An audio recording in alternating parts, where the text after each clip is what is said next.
তাই কিছু ভিক্ষা দিন বাবু মশাইরা, দয়া করে 1টি টাকা ভিক্ষা দিন।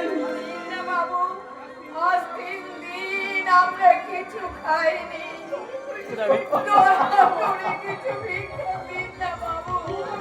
ও বাবু মশাই, পালিয়ে যাবেন না, দয়া করে 1টি টাকা ভিক্ষা দিন। 1টি পয়সা দাও গো বাবু, 1টি পয়সা দাও, 1টি পয়সা দাও গো বাবু, 1টি পয়সা দাও,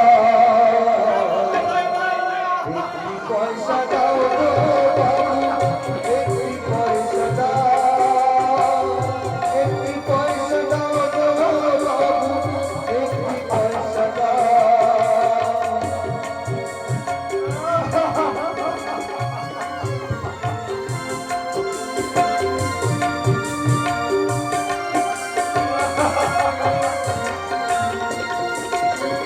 গরিব মোরা দাও গো দয়াল দাও, সেই দয়াতে বাঁচবে বাবু আমাদের প্রাণ।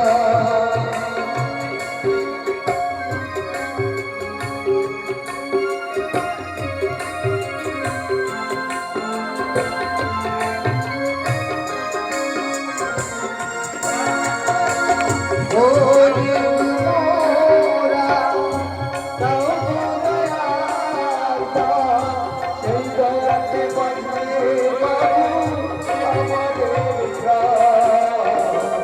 1টি পয়সা দাও গো বাবু, 1টি পয়সা দাও, 1টি পয়সা দাও গো বাবু, 1টি পয়সা দাও, 1টি পয়সা দাও গো বাবু, 1টি পয়সা দাও, 1টি পয়সা দাও গো বাবু, 1টি পয়সা দাও।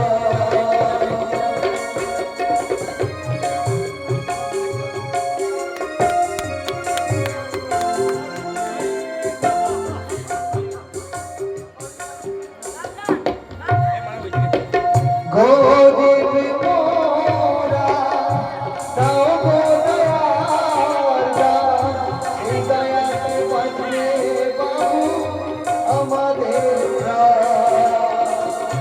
গরিব মোরা দাও গো দয়াল দাও, সেই দয়াতে বাঁচবে বাবু আমাদের প্রাণ। 1টি পয়সা দাও গো বাবু, 1টি পয়সা দাও, 1টি পয়সা দাও গো বাবু, 1টি পয়সা দাও, 1টি পয়সা দাও গো বাবু, 1টি পয়সা দাও, 1টি পয়সা দাও গো।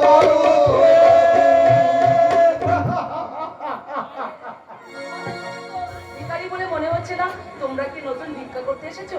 এই নাও, তাহলে আমিও তোমাদেরকে কিছু পয়সা দিচ্ছি।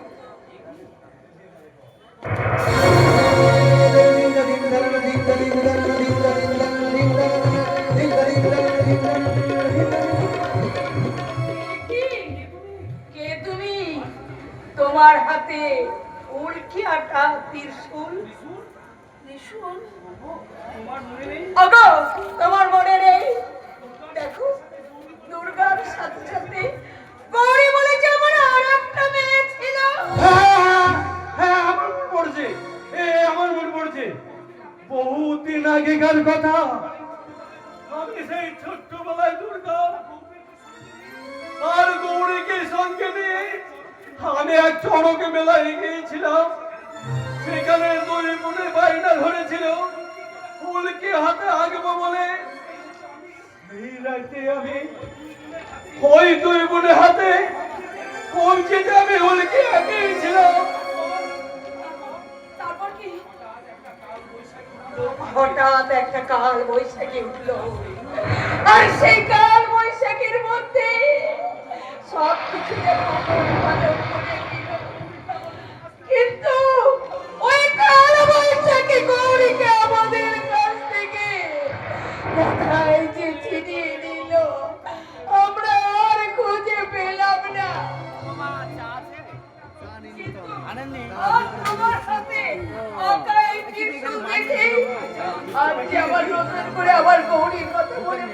মা বলো না মা, বলো না, বলো না মা, কে তুমি কে কোথায় আকালে তুমি ত্রিশূল? আমি তো জানি না। আমার নাম চুমরি, আমি ওই বস্তিতে থাকি। তবে এত বড় কঠিন প্রশ্নের উত্তর তো একমাত্র দিতে পারে আমার দাদা। তুমি একটা গাধা।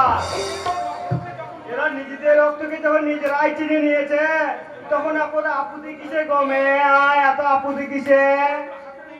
শুধুমাত্র হাতের এই উল্কি দিয়ে আঁকা ত্রিশূলই প্রমাণ হয় না যে আমি ওনাদের হারিয়ে যাওয়া মেয়ে গৌরী। তার জন্য আরো প্রমাণ চাই, প্রমাণ, প্রমাণ চাই। আমাকে বাঁচাও। ওই লোকটা আমায় চুরি হাতে তালা করতে আমায় মেরে ফেললে। তোমরা আমায় রাজা, বাঁচাও। একে রাজা, তুমি এসেছো রাজা। রাজা, রাজা, তুমি এসেছো? রাজা নয়, রাজারই মতো দেখতে ওই মহেশ মল্লিকের ভাবা ভাই কবা নয়। আমি কবলামি তো। এই মেয়েটাই তো আমাকে লাগা বানিয়ে এখানে এঁকে দিল। আমি আমার বইয়ের কাছে যাবো, আমি আমার বইয়ের কাছে যাবো। বইয়ের কাছে নয় রে পাগলা, তোকে আমি একেবারে ভগবানের কাছে বুঝিয়ে দেব। আমার জামাই হয়, ওর কোনো ক্ষতি হতে চাইলে আমি তোমাকে ছেড়ে দেবো না বলে দিচ্ছি। হ্যাঁ, উনি তোর জামাই হোক আর যেই হোক, ও এখন আমার শিকার। ভাই, তোকে আমি একেবারে স্বর্গে পৌঁছিয়ে দিয়া রাজা, চলে যাও। না না, আমি তোমার কাছে যাবো না, আমি আমার বইয়ের কাছে যাবো। আমাকে ফেলে দাও, আমাকে তুমি ফেলে দাও। এবার নয় পাগলা।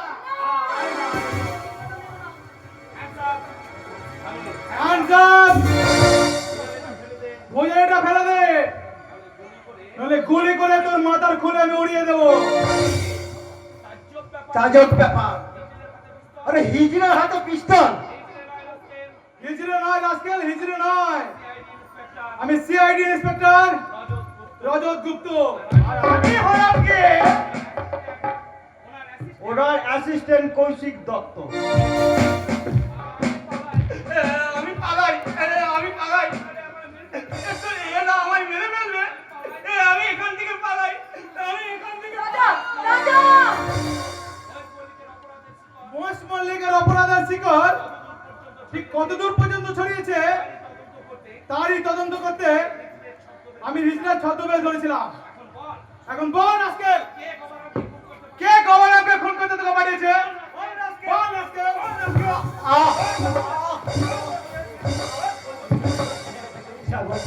বলছি, ওই মহেশ মল্লিক আমাকে 10,000 টাকা লোভ দেখিয়ে ওই গবানাকে খুন করে ওই গুমে ঝুমড়িকে গোপন গোডাউনে তুলে নিয়ে যেতে বলেছি।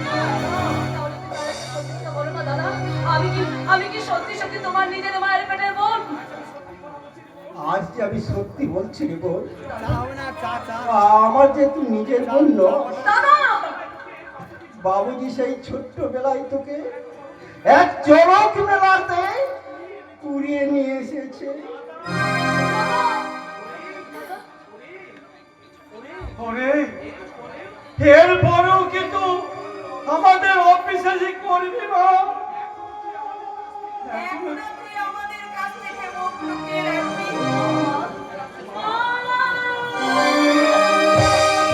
গৌরী! গৌরী, বাবা! ও শুভবতী সম্পন্ন ভদ্রলোকের দল, যারা মোটা টাকার ঘুষ দিয়ে নিজের বইয়ের ভুঁড়ের ছবি তুলিয়ে সেই ভুঁড়টা যদি কন্যা সন্তান হয় তাহলে সেটা নষ্ট করে দিয়ে পুত্র সন্তানের জন্য অপেক্ষা করো, তাহলে স্বচক্ষে দেখো। ছেলেরা নয় গো, ছেলেরা নয় গো, ছেলেরা নয়। শুধু বাবা মায়ের মর্ম শুধু মেয়েরাই বোঝে।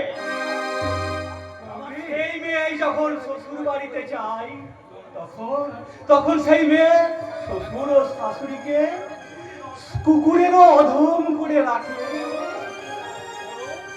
বড় আমি এসেছি মা, আমি এসেছি মা, আমি আমি তোমাদেরকে ফিরে নিয়ে যেতে এসেছি।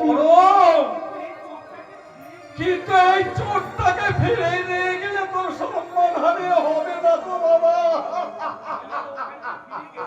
আমরা বাড়িতে ফিরে গেলি তোর বউ আমার ঘর ছেড়ে চলে যাবে দাদু। চলে গেছে মা, চলে গেছে। ওই মহেশ মল্লিকের হাত ধরে সে আমাকে ছেড়ে চিরদিনের মতো চলে গেছে। আর তোমাদের শুভ শুভমের কি হয়েছে? কি হয়েছে? কি হয়েছে বাবা? শোনা বাবা, কিচ্ছু হয়নি। আগে তোমরা বাড়ি চলো, তারপর আমি বলে বাবা বলো, আমার সব অপরাধ ক্ষমা করে দিয়ে আবার তোমরা ফিরে চলো। আমি কিন্তু আত্মহত্যা। বাবা না, ও কথা তুই আর বলিস না বাবা। আমরা তোর সঙ্গেই গায়ে ফিরে যাব। কি গো, যাবে না? হ্যাঁ, নিশ্চয়ই যাবো, নিশ্চয়ই যাবো আরতি। ভগবান যা করেন তার মঙ্গলের জন্যই করেন। ওরা যদি আমাদের বাড়ির থেকে না তাড়িয়ে দিত, তাহলে যে আজকে আমরা এই গৌরী মাকে ফিরে পেতাম না আরতি। গৌরী মাকে আমরা ফিরে পেতাম না। আমার মনে নেই, তোর ছোট্ট বোন অনেকদিন আগে এক চড়কের মেলায় আমাদের গৌরী যে হারিয়ে গিয়েছিল।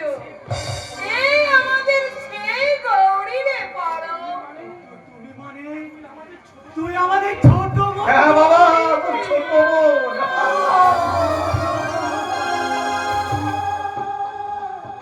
ওগো ভগবান, তোমাকে অশেষ ধন্যবাদ। আমার ওই ঝুমরি বোনটা যখন তার আসল পরিচয় ফিরে পেয়েছে, তখন যে আর আমার মধ্যে কোনো ভয় নেই, দুঃখ নেই। চলুন স্যার, আমায় কোথায় নিয়ে যাবেন চলুন। না হবে না। মহেশ মল্লিক মস্ত বড় ধূর্ত শয়তান, সহজে তাকে জালে ফেলা সম্ভব নয়। তাই তাকে ধরতে তোমাকে আমরা টোপ হিসেবে ব্যবহার করতে চাই। ওই শয়তান মহেশ মল্লিককে ধরবার জন্য আমি আমার জানটাকেও দিতে প্রস্তুত। বলুন বলুন স্যার, বলুন আমাকে কি করতে হবে বলুন স্যার। মহেশ মল্লিকের কথা মতো তুমি এই ঝুমরি ওরফে গৌরীকে তার সেই গোপন কোড অনেকদিন নিয়ে যাবে। আর তারপর ওরা যদি আমার বাবার কোনো ক্ষতি করে বসে, আমাদের লোক সাদা প্রকাশে সব 24 ঘন্টা গবারামকে নজর রাখছে। কারণ গবারাম হলো ওই মহেশ মল্লিককে ধরার আর একটা ফাঁদ। স্যার এবার আসুন, ওই শয়তান মহেশ মল্লিককে শাস্তি দিতে আমরা একটা নতুন নাটক সাজাবো। আর সেই